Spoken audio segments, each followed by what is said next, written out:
Hey everyone, I'm Brian. So today's video, we're going to talk about what's holding you back. Is it money? Is it fame, fortune, cars, pride, insecurities, or fear? We're going to talk about all that next time, but today we're talking about insecurities. Insecurities have been dreading me for the longest time, ever since middle school to high school, even to my 20s. This alone can change your viewpoint on how you see things, your perspective. You might come from looking at from the lack of, lack of resources, whether it's finances or clothes, like materials, in order for you to do your craft.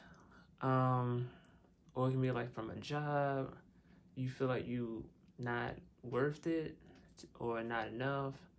So today, I pray that this video can touch someone that's going through facing insecurities, if it's depression, anxiety.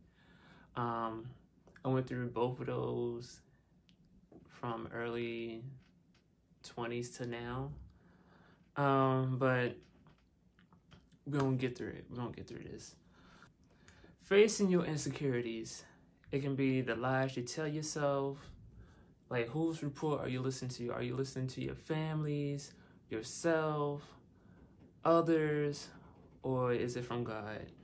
That for me, I tend to shy away from topics like this, 'cause I know it's can get really touchy, or you have to like expose the stuff in your life in order for you to see what's actually going on. So this time I'm doing this as a vulnerable space, a safe space.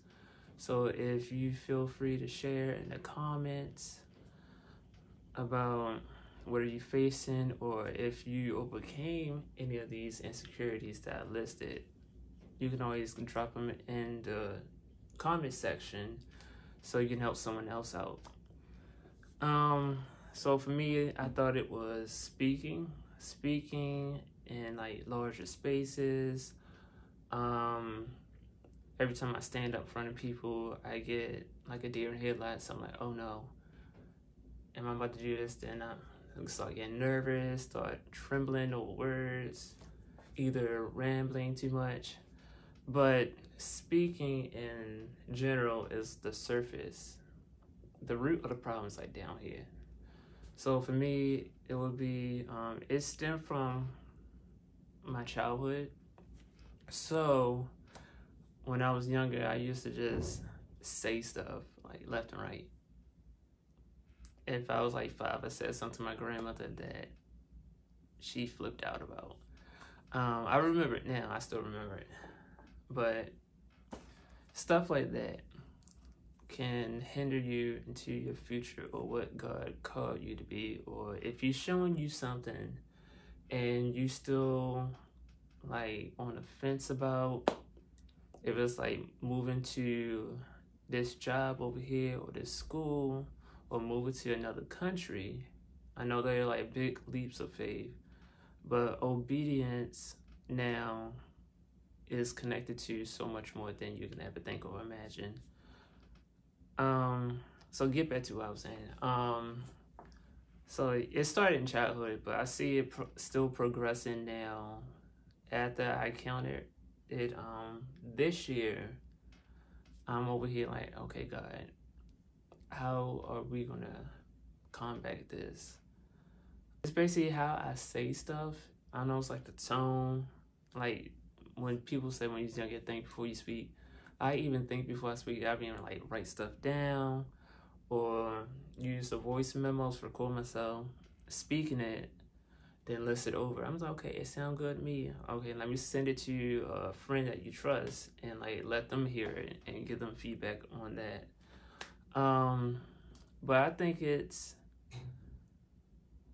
I probably got traumatized when I was younger, and that I'm like, oh no, you're not supposed to say this, that, and that. So I'm like, okay, so how I'm supposed to voice my opinion? How I'm supposed to say it? Like in this walk of faith, you gonna offend people. That's what Jesus' story was about.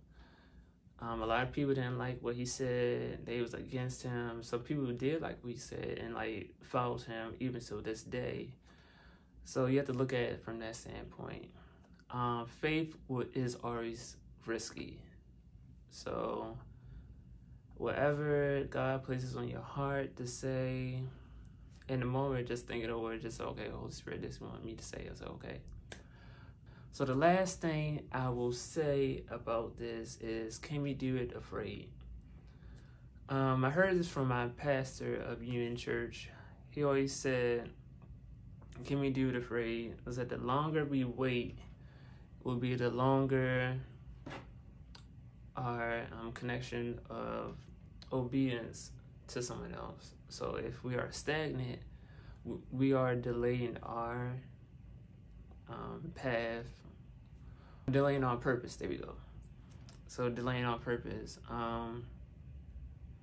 Then if the longer you wait, you still be disobedient. So for me, God told me to move last year in July.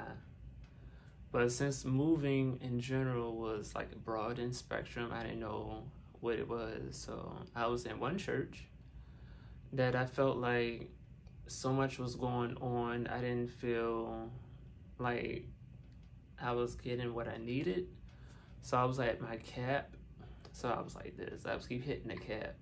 So what they was, don't get me wrong, it wasn't a bad church. But for me, I couldn't like grow it anymore. So I moved to another church where I'm currently at now. It's Union Church in Maryland, and one is coming in Charlotte, North Carolina in January. But when I got there, I saw they had small groups.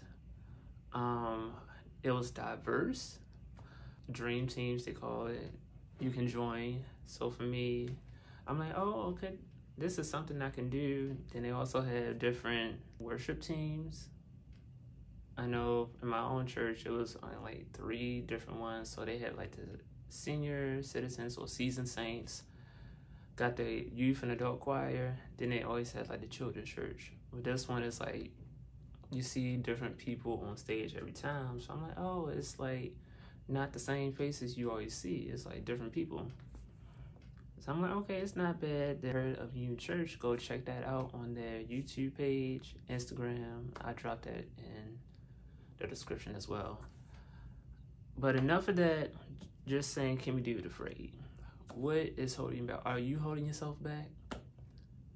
Just think about that. Until then, until my next video, stay blessed, be protected, stay prayed up. Until then.